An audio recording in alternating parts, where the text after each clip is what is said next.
Assalomu alaykum. Bugun biz Word'dagi mana bu sahifalarning ko'rinishini o'zgartirishni o'rganamiz.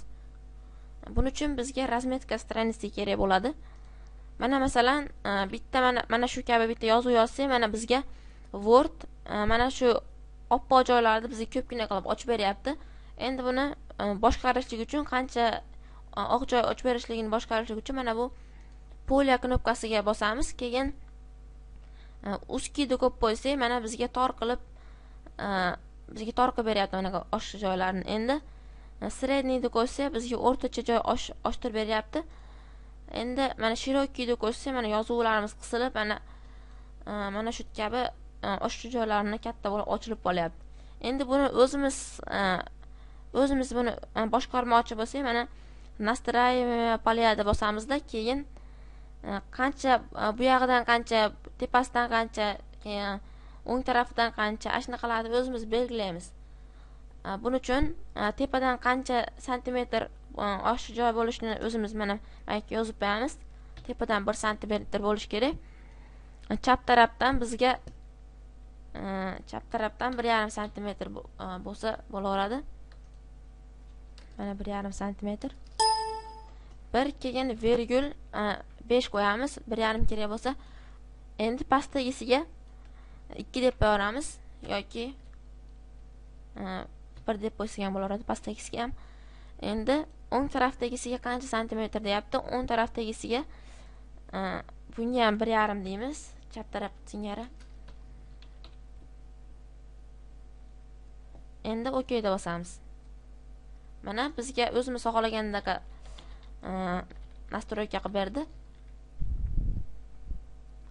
Mana endi biz podложка degan narsani o'rganamiz. Bu podложка nima desa, masalan, sahifamizni orqasiga bitta yozuv tushirib berdi. Buni masalan xohlagan bitta ko'rinishimizni tanlaymiz. Mana shu yerda har xil ko'rinishlar bor.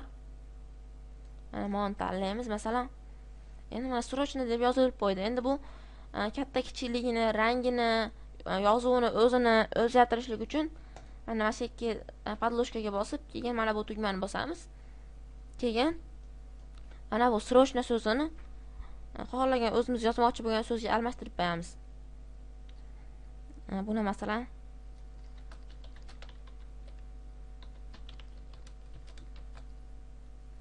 mana yerda shriftini belgilab qo'yamiz. Xohlagan o'zimizga yoqqan shriftni.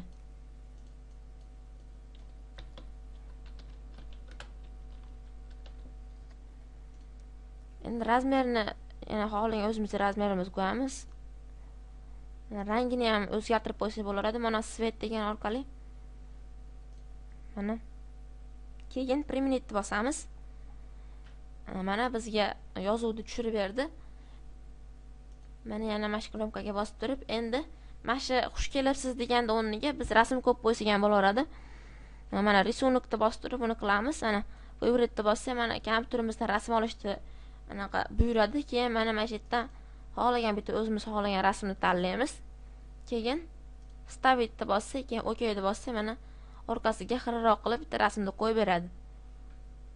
Mana shu tarzda bu podложка ham ishlaydi.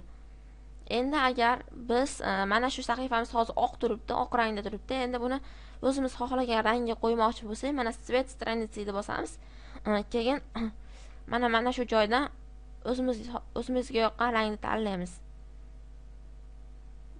Yana boshqa ranglarni olmoqchi bo'lsak, другие цветlarni bosamiz. Keyin selektorni bosib ham qilsak, mana yerda tanlagan rangimizni ko'rsatib beradi. Agar mana yerdan ham qilsak bo'laradi, o'zimizga kerakli ranglarni mana